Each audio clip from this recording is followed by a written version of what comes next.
Look, I don't give Dan Morgan any credit for not spending money in the secondary and band-aiding this thing together. But like someone told me this morning, it's not labeling the problem, it's talking about how you solve it. And this is how I think the Panthers solve it. Undrafted free agents, no-name brands, guys you've never heard of, stepping up in 2025 and filling the holes in this secondary. Jaycee Horn, Tre'von, Moerhig, those are the guys that you're hitching your wagon to. They better be healthy. They better be healthy, especially Horn after signing the 4-year, $104 million contract. Besides them, other players are going to need to step up. It's going to need to be Demani Richardson or Lathan Ransom, rookie from Ohio State. Cory Thornton, another name going around training camp. Rookie from Louisville, played at UCF as well, making plays especially against T-Mac. And I thought they brought the guy in really to bully T-Mac. Big corner, uses his body well, very physical. Joe Person wrote about it earlier this week. We're going to do a video on all of it tomorrow talking about T-Mac's reps and what the Panthers have seen from the rookie wide receiver. But Cory Thornton has been getting the best of T-Mac more than a couple of times. He is a guy that could step up. One of these players, the no-names, one of them is going to have to step up. So let's go down the list. Who can step up? Lathan Ransom, his name's been going around a lot. Tuesday had an excellent practice. He had an interception, actually stepped between the ball, and Adam Thielen picked off Bryce Young, and added a sack on the day as well on Tuesday. Canales talked about Lathan Ransom today,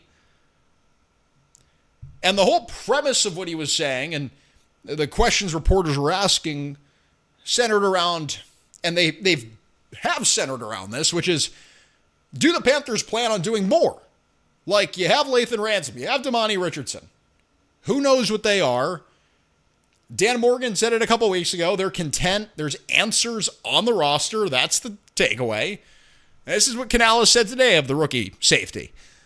I think one thing that I'm noticing about him is he always seems to be in great positions to make plays. And that comes with study. That comes with being disciplined, owning your leverage, and analyzing the formation. Mike Jackson Sr., the corner veteran, said a similar thing about Ransom. He's a sponge, they say, taking in all sorts of information and making plays because of it. He had 5 seasons at Ohio State. He's been around the block. And look, maybe he is one of these ready-made starters. Got him late in the draft. I like Lathan Ransom because I think he brings an element of physicality you haven't had on this team in gosh knows how long. Ransom is hitting guys. There's a video from FanFest knocking guys out of their cleats. Canales literally had to tell him in the locker room, look, dude, you're going to get letters in the mail from the league if you keep hitting players like this. And I think behind closed doors, Canales sat him down and was like, look, dude, just, make sure you're stepping through and imagining the tackle, but don't actually kill David Moore. Don't actually decapitate Adam Thielen. Don't do that.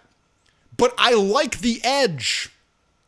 I like having that edge. There's videos of him, punting the ball at practice.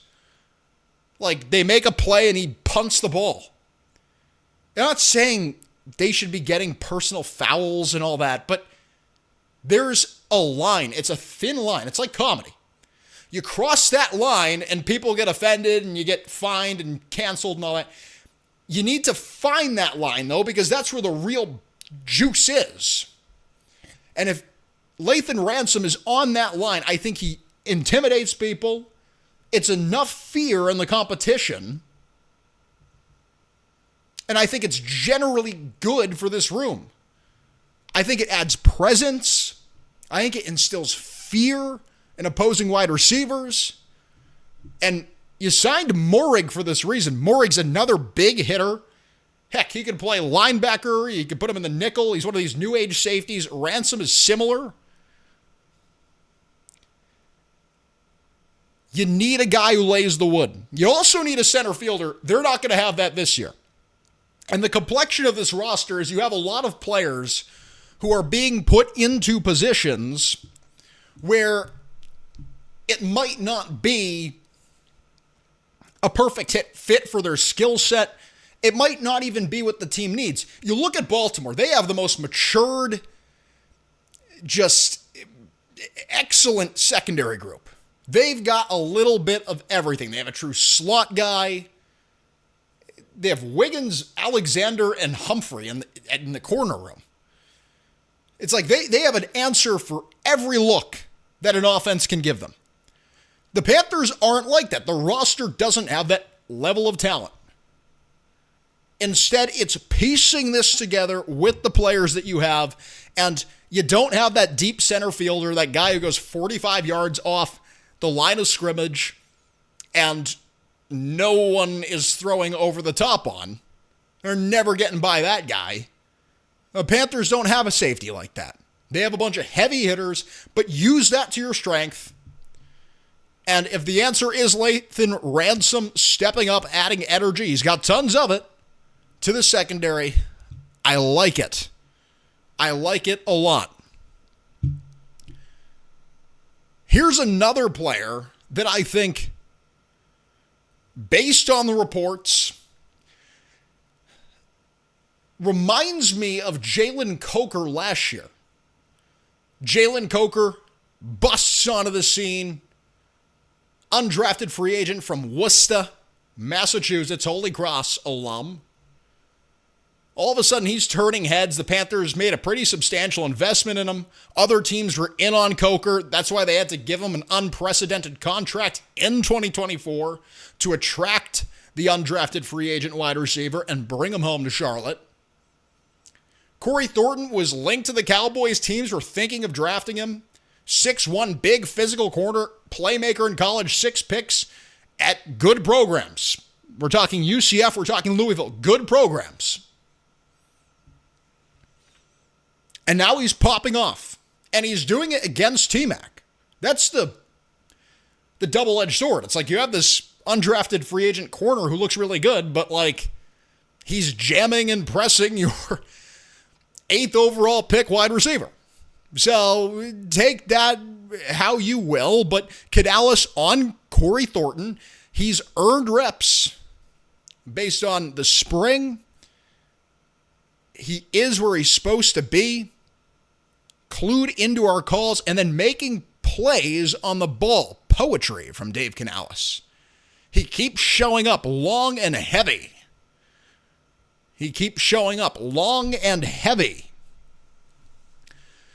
Ascribing talent, ascribing just this presence to the young corner.